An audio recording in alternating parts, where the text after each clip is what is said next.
और इस वक्त वॉर जोन से मेरे सहयोगी विपिन चौबे लाइव हमारे साथ मौजूद हैं। विपिन, कहा जा रहा है कि अब आखिरी अंतिम लड़ाई शुरू होने वाली है और वो लड़ाई है साउथ गाजा की। क्या लग रहा है आपको, यहाँ चुनौतियाँ ज़्यादा है इजराइल के लिए और वक्त अब लंबा जो लगने की बात हो रही थी वो इसी जगह पर लगेगा?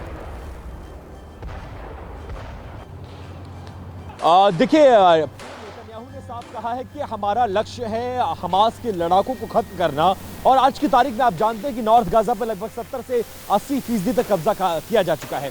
इसके बाद जो ऑपरेशन होगा राहुल जी, वो मूव करेगा साउथ गाजा। अभी नॉर्थ गाजा पूरी तरह से फतेह नहीं हुआ है और आप जानते हैं कि सुरंग सबसे बड़ी ताकत है हमास के लड़ाकों की। और आप समझते हैं राहुल जी, क्या आपको मेरी आवाज मिल रही है? जी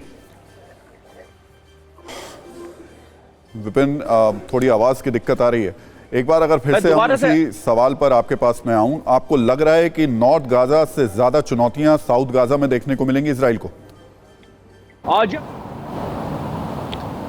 जी बिल्कुल। आप जानते हैं राहुल जी की पीएम नेतन्याहू ने पहले दिन से कहा है कि हमारा लक्ष्य है हमास को जड़ से खत्म करना। नॉर्थ गाजा में 80% तक इस लड़ाई को जीता जा चुका है, लेकिन अभी भी चुनौतियां बाकी हैं और अगला चरण जो होगा वो साउथ गाजा में शुरू होगा। लेकिन नॉर्थ गाजा को पूरी तरह से साफ करने में भी वक्त कितना लगेगा ये प्रेडिक्शन कोई नहीं कर सकता, क्योंकि आप जानते हैं हमास की सबसे बड़ी ताकत है उसकी सुरंग और अभी मात्र 300 सुरंगों को न्यूट्रलाइज किया जा चुका है। अभी भी अल शिफा अस्पताल पर पूरी तरह से फतह नहीं किया जा चुका है। सैकड़ों के हजारों के आसपास ऐसी सुरंगें हैं जिनमें कहां वो छिपे हो सकते हैं, क्योंकि लड़ाकों की तादाद 50,000 थी, अब भी सिर्फ 14,000 टोटल लोग मारे गए हैं। ऐसे में 30,000 से ज्यादा लड़ाके कहां हैं? क्या वो नॉर्थ गाजा में है? क्या वो साउथ गाजा में है? नॉर्थ गाजा जब तक पूरी तरह से सैनिटाइज नहीं हो जाता, कब्जा नहीं हो जाता, शासन प्रशासन वहां पर काबिज नहीं हो जाता, तब तक ये लड़ाई साउथ गाजा नहीं शिफ्ट होगी। लेकिन नॉर्थ गाजा में ये लड़ाई इजराइल जीत रहा है, कितने दिन में जीतेगा ये थोड़ा कहना अभी मुश्किल है। विपिन, अपना ध्यान रखिएगा, आपसे लगातार अपडेट लेते रहेंगे। इजराइल उत्तर गाजा से दक्षिण गाजा की तरफ बढ़ रहा है। उत्तर गाजा पर इजराइल का करीब करीब कब्जा हो चुका है। हमास के हेडक्वार्टर कहे जाने वाले अल शिफा अस्पताल में आईडीएफ ऑपरेशन जारी है। इतना कुछ होने के बाद भी हमास की सुरंग इजराइल के सामने सबसे बड़ी चुनौती बनी हुई है। इस चुनौती से निपटने के लिए नेतन्याहू की आर्मी ने रोबो जेल प्लान लॉन्च कर दिया है। यानी एक तरफ तो सुरंगों को खत्म करने के लिए रोबोट आर्मी उतारी जा रही है और दूसरी तरफ जेल बम से विस्फोट करके सुरंगों का रास्ता बंद किया जा रहा है। हमने सुरंग युद्ध पर सत्ता की एक रणनीतिक कुंजी तैयार की है, जिससे आप समझ पाएंगे कि जो सुरंग इजराइल की जीत में सबसे बड़ी बाधा बन रही थी उसे कैसे ध्वस्त किया जा रहा है। पहले बात करते हैं सुरंग में इस्तेमाल किए जा रहे जेल बम की। आईडीएफ ये दावा कर रहा है कि उसे गाजा में कई सुरंग मिली हैं, खासकर अल शिफा अस्पताल में। आईडीएफ ने मीडिया को जानकारी दी कि उनकी सेना के इंजीनियर्स ने सुरंग में विस्फोटक जेल यानी जेल बम भर दिया है और डेटोनेटर से धमाका किया है। डेटोनेटर और जेल बम से सुरंग में धमाके हो रहे हैं। कई जगहों पर धमाके के कारण धुआं भी दिखाई दिया है। जीलम ग्राउंड फोर्स के एक अधिकारी ने यह भी दावा किया है कि जेल सुरंग में फैल चुका है। जो लड़ाके सुरंग में आईडीएफ के जवानों का इंतजार कर रहे थे वो उसकी चपेट में आ गए हैं। हालांकि कितनी जगहों पर जेल बम का इस्तेमाल हो रहा है इस पर अभी आईडीएफ ने कोई जानकारी नहीं दी है। वो ये कह रहे हैं कि यह संवेदनशील जानकारी है, इसे सार्वजनिक नहीं किया जा सकता। हालांकि जेल बम के इस्तेमाल से पहले इजराइल की रोबोट आर्मी एक्शन में आ जाती है। सबसे पहले रोबोट आर्मी सुरंगों की मैपिंग करती है। सुरंग कितनी लंबी है और कितनी गहरी है इसका पता लगाया जाता है। सुरंग के कितने एग्जिट और एंट्री पॉइंट हैं इसकी जानकारी हासिल की जाती है। सुरंग में हमास के लड़ाकों की खोज की जाती है।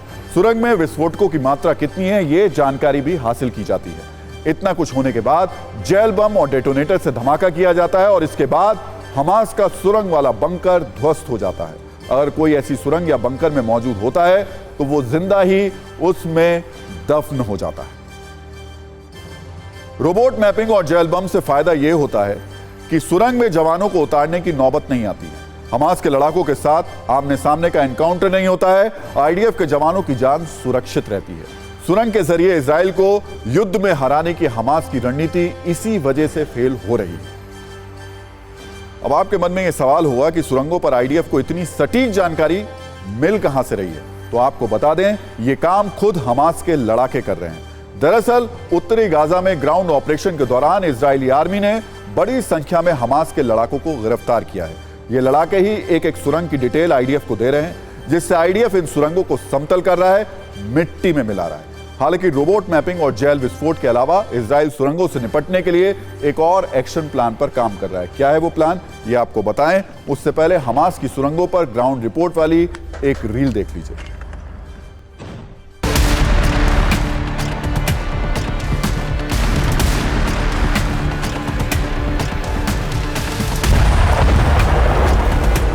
गाजा पट्टी की सीमा में इजराइल ने जब ऑपरेशन शुरू किया तो सबसे बड़ा जो उसके ऑपरेशन में व्यवधान आया वो सुरंगें थीं जिनमें हमास के लड़ाकों ने अपना ठिकाना बना रखा था। इस वक्त जो इजरायली डिफेंस फोर्स आपको नजर आ रही है, इसी तरह की फोर्सेस इस वक्त गाजा पट्टी के इलाके में मौजूद हैं और वो सुरंग प्लान नया लेकर उतरी हुई है जमीन पर। इसके मुताबिक सीवरेज सिस्टम का इस्तेमाल करके उन सुरंगों तक पहुंचा जाएगा और उनको नष्ट किया जाएगा जो हमास के लड़ाकों का सबसे पहला अड्डा है। जेल लगाकर ब्लास्ट कर रही है फिलहाल आईडीएफ, इस तरह की रिपोर्ट्स सामने आ रही हैं।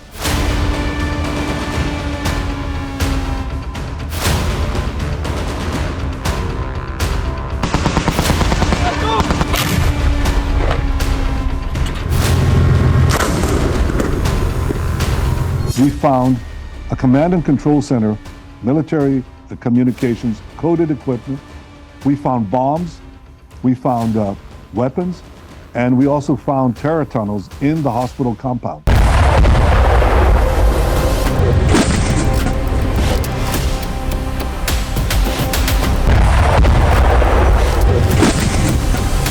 हमास के सुरंगों की बात करें तो 300 से ज्यादा सुरंगों को अब तक की लड़ाई में ध्वस्त किया जा चुका है और बाकी सुरंगें इस वक्त इजरायली डिफेंस फोर्स के टारगेट पर हैं।